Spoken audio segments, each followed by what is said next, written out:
जय हिंद दोस्तों, स्वागत है आपका आज के इस वीडियो में। आज के इस वीडियो में बात करने वाले हम पार्टीशन ऑफ बंगाल, स्वदेशी एंड बॉयकॉट मूवमेंट के बारे में।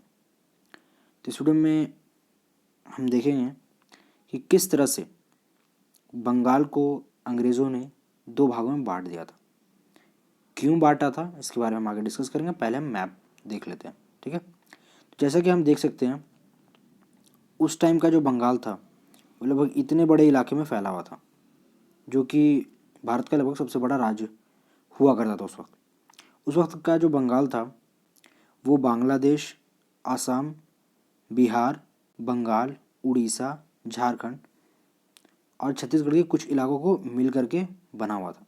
तो आप समझ सकते हैं कितना बड़ा राज्य था। तो सवाल ये उठता है कि आखिर अंग्रेज़ों ने इसे दो भागों में क्यों बांटा। अब आगे देखते हैं। उसका रीज़न था बंगाल। तो जैसा कि सेंटर ऑफ अवेयरनेस, क्योंकि जितनी भी जागरूकता थी वो सभी बंगाल से ही फैल रही थी, क्योंकि बंगाल में इस तरह के पॉलिटिकल लीडर्स और बुद्धिजीवी थे जो कि जनता को बताने का ये काम कर रहे थे कि किस तरह से अंग्रेज़ भारत की जनता का शोषण कर रही है। तो यहाँ से अवेयरनेस फैलाया जा रहा था, चाहे वो न्यूज़पेपर के थ्रू हो, मैगजीन्स के थ्रू हो या फिर लेख उपन्यास के थ्रू जनता को बताया जा रहा था।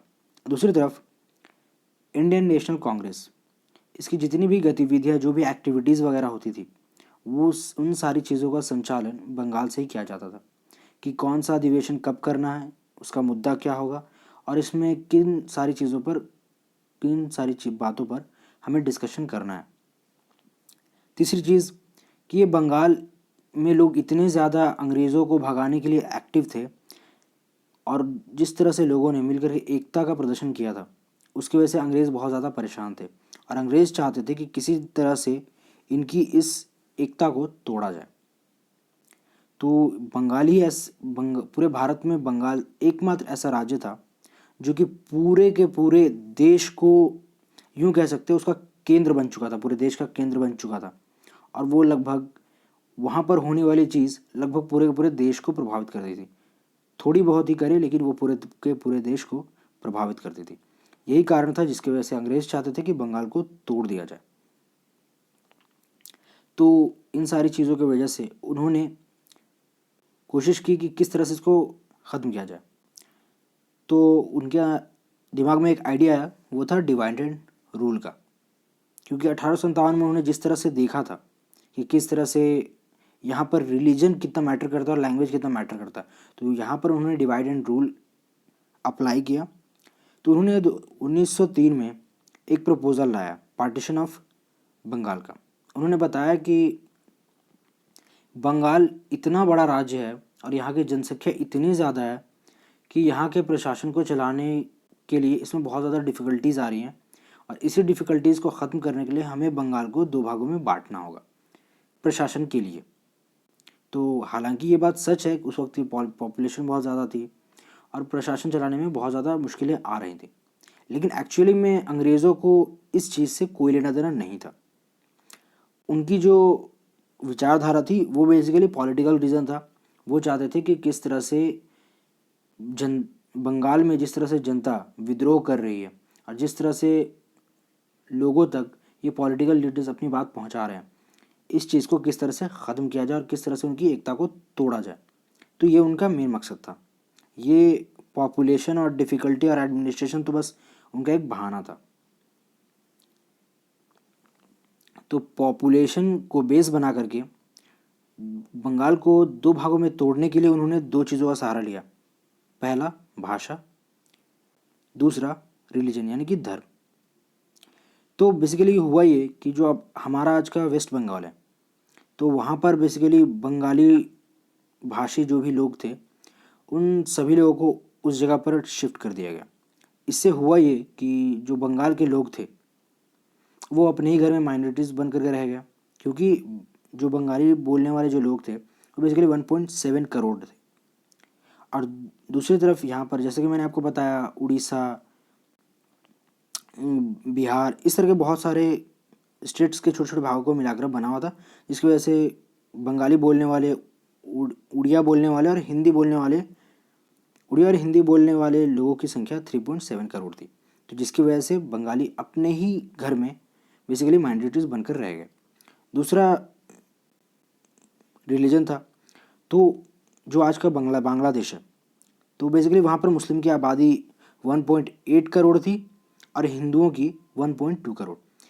इससे हुआ ये कि बांग्लादेश आज मुस्लिम कंट्री है, तो मुस्लिमों की जनसंख्या वहाँ पर ज़्यादा होने की वजह से हिंदू वहाँ पर अल्पसंख्यक हो गया और यहाँ पर अंग्रेज़ों ने फ़ायदा उठाया।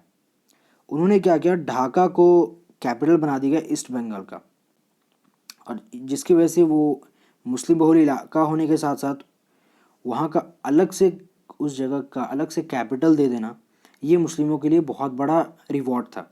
तो जिसके वजह से, ये करने की वजह से मुस्लिम जो भी लोग थे वो सभी लोग अंग्रेज़ों के जाल में बेसिकली फंस गए। अब हम इसके आगे बढ़ेंगे। अब देखते हैं पार्टीशन ऑफ बंगाल का टाइम। तो जैसा कि हम सभी को पता है, 1903 में जितने भी राष्ट्रवादी लोग थे, चाहे वो बंगाल के रहने वाले हो या फिर मुंबई में या फिर पंजाब में लाला लाजपत राय हों, बाल गंगाधर तिलक हों या फिर सुरेंद्र नाथ बनर्जी जैसे लोग हों, ठीक है। तो इन सारे लोगों ने बहुत सारा ट्राई किया कि किसी तरह से पार्टीशन ऑफ बंगाल को रोक दिया जाए। बेसिकली जैसे कि हमें पता है कि मॉडरेट्स और एक्सट्रीमिस्ट दोनों की विचारधाराएं अलग अलग थी। मॉडरेट्स अपनी तरह से प्रयास कर रहे थे और एक्सट्रीमिस्ट अपनी तरह से प्रयास कर रहे थे। मॉडरेट्स का मतलब होता है नरम वाले और एक्सट्रीमिस्ट का मतलब गरमपंथी, ठीक है। तो बेसिकली ये दोनों जब लोग अपनी अपनी तरह से प्रयास करते थे किसी तरह से पार्टीशन ऑफ बंगाल को रोक लिया जाए, तो नरमपंथी लोगों की जो विचारधारा थी उसके अकॉर्डिंग अहिंसात्मक प्रतिरोध, अहिंसा के द्वारा अंग्रेज़ों से अपनी बात मनवाना, उसके लिए उन्होंने याचिकाएं भेजी, लेख लिखे, न्यूज़पेपर में बहुत सारे पत्र लिखे इंग्लैंड को। तो इन सारी चीज़ों के बाद अंग्रेज़ों ने इनकी बातों पर कोई ध्यान नहीं दिया और उसके बाद फिर पार्टीशन ऑफ बंगाल लागू कर दिया और लोगों को बता दिया कि 19 जुलाई 1905 को कि डिसाइड हो चुका है कि पार्टीशन होना है, और ये जो पार्टीशन होगा वो बेसिकली 16 अक्टूबर 1905 के बाद से ये लागू हो जाएगा।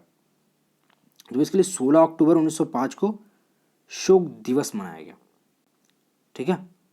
और इस दिन क्या हुआ कि लोगों के घर में चूल्हा नहीं जला, लोगों ने उपवास रखा, लोग सड़कों पर वंदे मातरम गाते हुए निकले, और इन सारी चीज़ों के अलावा बहुत सारे वहाँ सरकारी ऑफिस में काम करने वाले कर्मचारी, उन सभी ने बहिष्कार कर दिया। और जैसे कि हमने आपको बताया कि मॉडरेट्स और एक्सट्रीमिस्ट की जो स्ट्रैटेजी थी उससे बहुत बड़ा इम्पैक्ट पड़ा इस पार्टीशन ऑफ बंगाल के ऊपर। मॉडरेट्स का, जैसे मैंने आपको बताया कि वो PPP स्ट्रैटेजी का यूज़ करते थे, यानी कि प्रे, प्ली एंड प्रोटेस्ट। तो सबसे पहले उन्होंने वो प्रार्थना करते थे, दूसरी बात वो याचिकाएं दायर करते थे, और तीसरी चीज़, जब इन सारी चीज़ों से काम नहीं चलता था तो बेसिकली वो प्रोटेस्ट करते थे, पीसफुल प्रोटेस्ट करते थे। तो इन सारी चीज़ों का इस्तेमाल करके जब वो पार्टीशन ऑफ बंगाल नहीं रोक पाए, तो इसके बाद क्या हुआ कि जो भी जनता थी अब वो मॉडरेट से बहुत ज़्यादा नाखुश हो गई, और उसके बाद फिर उन्होंने एक्सट्रीमिस्ट को फॉलो करना शुरू कर दिया। तो यहीं से मॉडरेट्स और एक्सट्रीमिस्ट की लड़ाई शुरू हुई।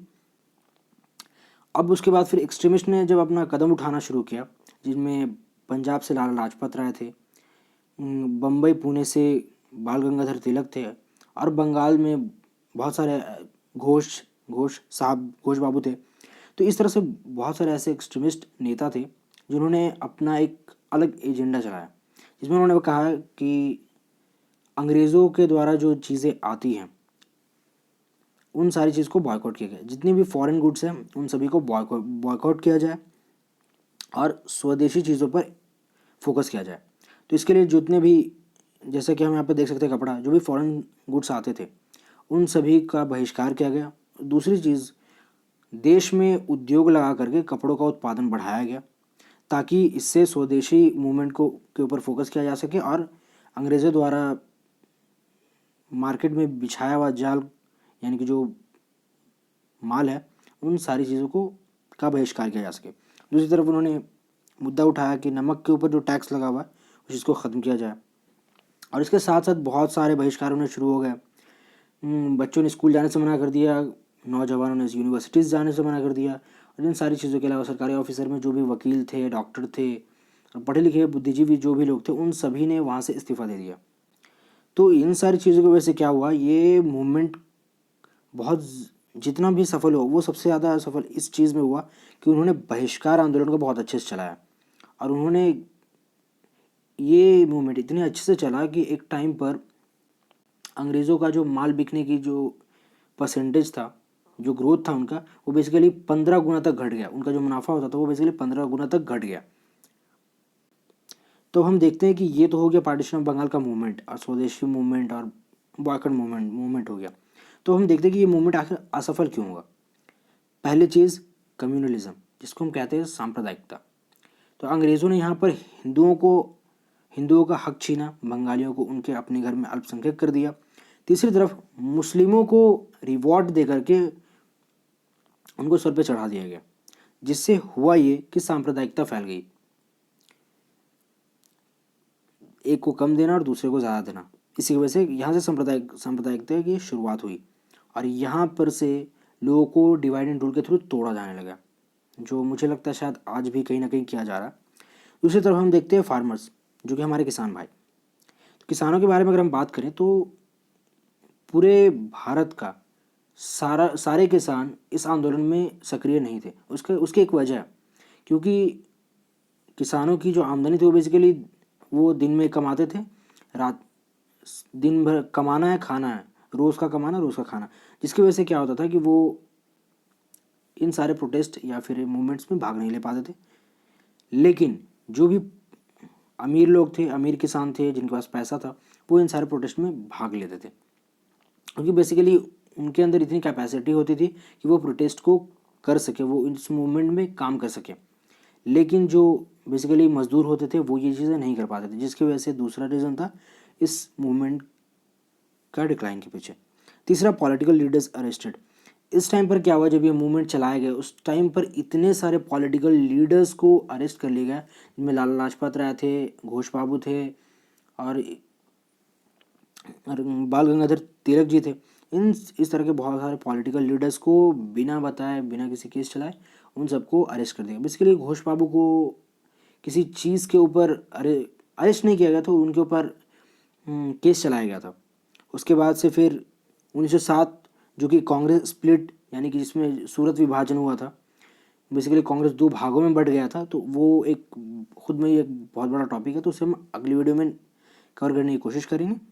तो चौथा रीज़न वो हम देख सकते हैं। उसके बाद फिर पांचवा जो रीज़न देख सकते हैं हम, लाला लाजपत राय वो उन्होंने पॉलिटिक्स से रिटायर हो गए, वो उनके लाल बाल गंगाधर तिलक, घोष बाबू, इन सभी ने कुछ 1908 के बाद सभी ने पॉलिटिक्स से रिटायर ले लिया। बस आज के इस वीडियो में बस इतना ही था। अगर वीडियो आपको अच्छा लगा हो तो प्लीज़ लाइक करें, कमेंट करें, दोस्तों के साथ शेयर करें, और अगर आप इस चैनल पर नए हैं तो प्लीज़ चैनल को सब्सक्राइब जरूर करें। तब तक के लिए जय हिंद, वंदे मातरम। Keep studying and believe in yourself, one day you will be success.